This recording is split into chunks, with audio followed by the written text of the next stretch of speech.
How will our president deal with the controversy over gay rights in Russia on the cusp of the 2014 Olympic Winter Games?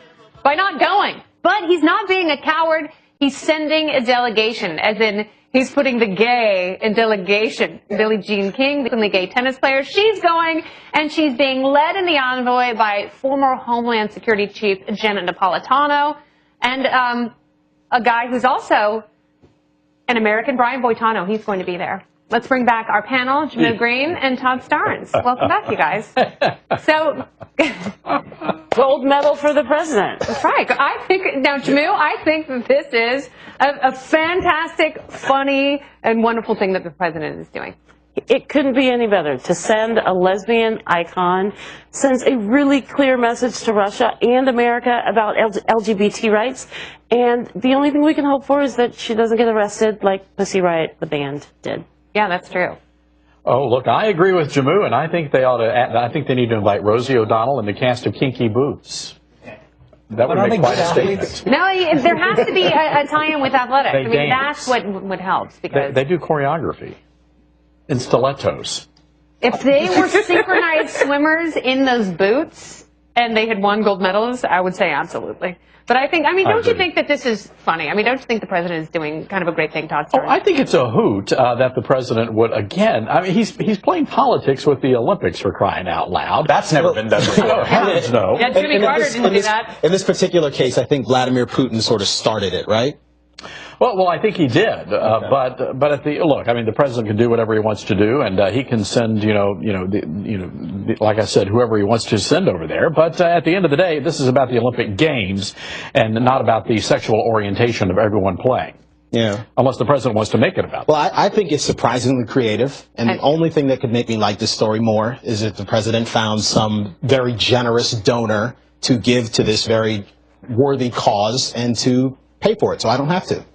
Yeah, but he's not going. Air Force One isn't going. I imagine that if this is a presidential delegation that will have to foot the bill, I'm saying that it would be nice if someone else, maybe Google or Apple or something, just paid for it. I think Billie Jean King is the absolute perfect person to go in there, because any country that has Billie Jean King as kind of a kick-ass role model, by the way, Long Beach, California, she's from, right around where I grew up, yeah.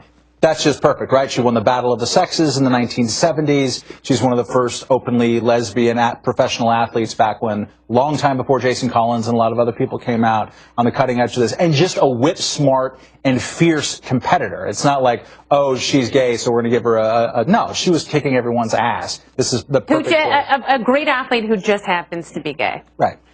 Billie Jean King versus Putin on a tennis court. She would work it out. Yes, she would. She would Get bring him in it. this little judo costume. Yes. Like, let's do this now. You know, he would be shirtless on a horse. Yeah.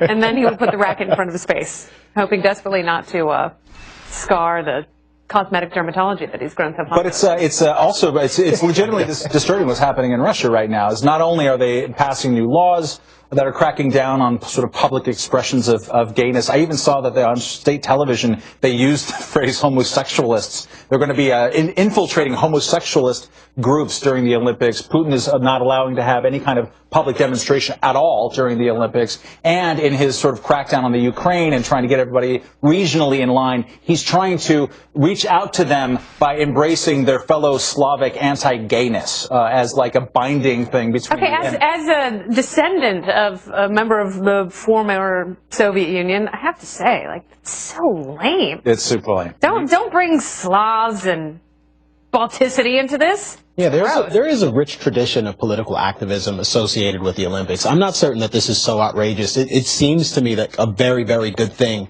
to make some sort of statement related to the Olympics that celebrates freedom. And it's not a boycott. I was so disappointed if he boycotted the Olympics. Yeah, and Kennedy still gets her games. What's that?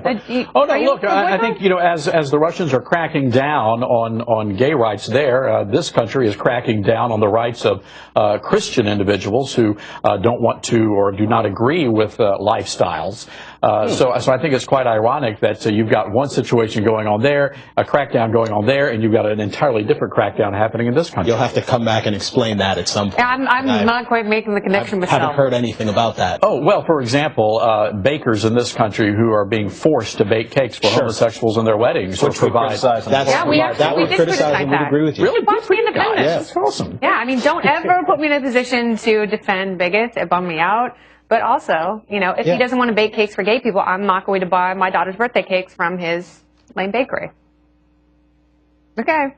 I got that off my future chest. All right, Jamu and Todd, thank you very much for joining.